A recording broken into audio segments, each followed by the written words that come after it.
Assalamualaikum warahmatullahi wabarakatuh. Berjumpa kembali bersama saya, Advokat Dian Burlian, di channel Literatur Hukum, channel referensi hukum bagi masyarakat Indonesia. Baiklah, dalam kesempatan kali ini kita akan membahas 7 jenis tindak pidana korupsi. Namun sebelum itu, ada baiknya sahabat literatur hukum sekalian dukung channel ini dengan cara subscribe, like, komen, and share video-video dari literatur hukum. Sahabat literatur hukum sekalian, tindak pidana korupsi ini harus kita ketahui untuk kita hindari. Korupsi merupakan salah satu penyalahgunaan wewenang atau jabatan untuk kepentingan pribadi. Namun korupsi kalau kita lihat dari sudut pandang hukum adalah suatu perbuatan melawan hukum, penyalahgunaan wewenang, penyalahgunaan kesempatan, penyalahgunaan sarana. Selain dari itu, korupsi merupakan memperkaya diri sendiri dan menimbulkan kerugian keuangan negara. Jadi di dalam korupsi ini ada 2 unsur penting, yaitu 1 unsur memperkaya diri sendiri atau orang lain, 2 unsur kerugian negara. Jadi ketika 2 unsur ini terpenuhi, maka itu adalah suatu tindak pidana korupsi. Sahabat literatur hukum sekalian, dapat saya simpulkan dan saya ambil dari berbagai sumber, ada 7 jenis tindak pidana yang tergolong tindak pidana korupsi. Pertama, yaitu tindakan suap menyuap. Nah, suap menyuap ini kita contohkan kasus Bupati Langkat, kemudian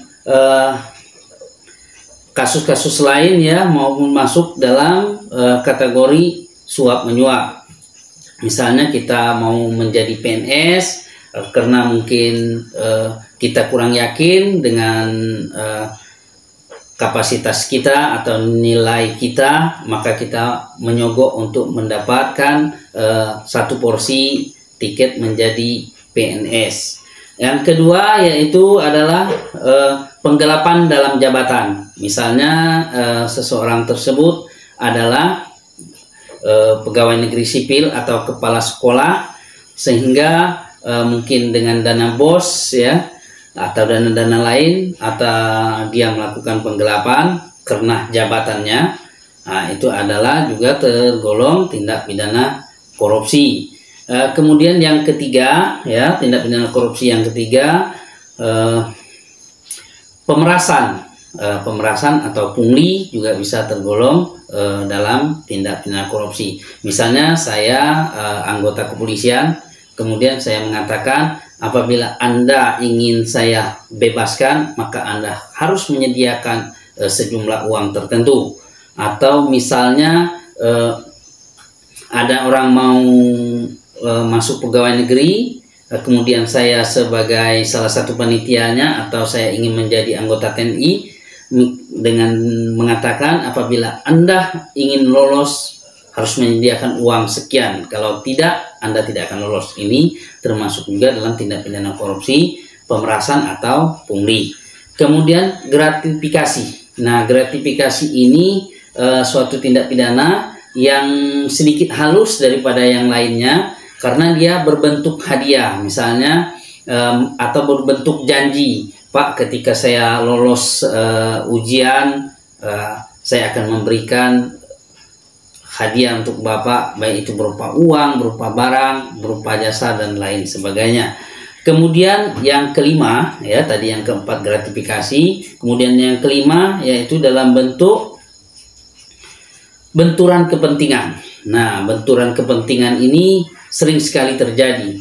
Misalnya saya sebagai pimpinan mengangkat bawahan saya adalah orang-orang keluarga saya atau orang-orang dekat saya. Ini sering kali terjadi. Ini juga misalnya memenangkan tender karena dia sahabat saya. Nah, ini benturan kepentingan, yaitu yang kelima. Kemudian untuk yang keenam, kategori korupsi yang keenam adalah perbuatan curang. Nah, perbuatan curang ini sering kita jumpai atau sering kita lihat dalam pileg, pilgub, bahkan pilpres sekalipun ada yang namanya money politik. Nah, ini adalah termasuk perbuatan curang. Misalnya sogok menyogok juga termasuk perbuatan curang, atau pengaturan skor. Nah, ini kalau pengaturan skor juga termasuk dalam golongan korupsi. Kemudian yang ketujuh yaitu keuangan negara. Nah, ini yang sering kita temui dalam perkara-perkara besar seperti korupsi ektp yang sudah kita ketahui semua lah ya, seluruh masyarakat Indonesia. Kemudian korupsi BLBI yang tidak kunjung selesai sampai hari ini. Kemudian korupsi simulator SIM. Jadi ada 7 tadi tergolong tindak pidana korupsi, yaitu 1. Suap menyuap, 2. Penggelapan dalam jabatan, 3. Pemerasan atau pungli, yang keempat gratifikasi, yang kelima benturan kepentingan, yang keenam adalah perbuatan curang, dan yang ketujuh adalah merugikan keuangan negara. Nah, kadang yang sering kita bingung ya adalah benturan kepentingan. Nah, kalau dulu disebut KKN ya, nepotisme, tapi di sini disebut adalah benturan kepentingan. Nah, benturan kepentingan ini sering terjadi setiap hari di tengah masyarakat. Karena pada umumnya kita orang Indonesia ini pemiliar, jadi mengangkat pejabat. Kalau kita seorang pejabat, mengangkat bawahan, orang-orang yang dekat dengan kita, keluarga kita, saudara kita. Kemudian kita juga dalam tender misalnya, kita sebagai panitia, kita akan mengarahkan kepada orang-orang terdekat kita dan keluarga kita. Itulah sahabat literatur hukum sekalian, 7 jenis korupsi tadi kita ketahui untuk kita hindari. Jika sahabat literatur hukum sekalian mengetahui 7 jenis tindak pidana korupsi tadi, ya silakan laporkan, baik itu kepada kepolisian, yaitu bagian Dirreskrimsus, atau di kejaksaan, yaitu Kasipitsus ya. Kasih tindak pidana khusus, silakan laporkan ke sana. Karena ada juga PP ya, PP dari pemerintah, dari presiden, bagi yang melaporkan korupsi atau menyelamatkan uang negara tersebut dan korupsi itu bisa dibuktikan, maka dia akan mendapat reward.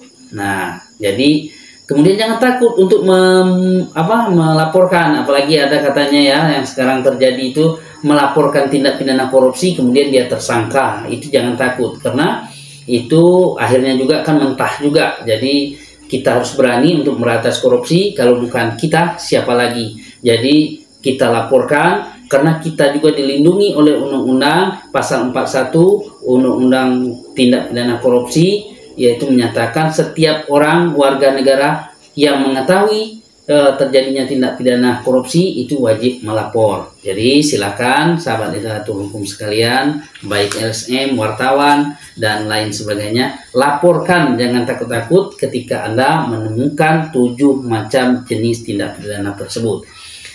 Baiklah sahabat literatur hukum sekalian, itulah tadi penjelasan singkat bagian pertama tentang tindak pidana korupsi. Nanti kita akan jelaskan tahap-tahap berikutnya, atau dalam FAT atau berikutnya, atau dalam segmen berikutnya. Akhir kata, wabillahi taufiq wal hidayah. Wassalamualaikum warahmatullahi wabarakatuh. Berantas korupsi sampai tuntas.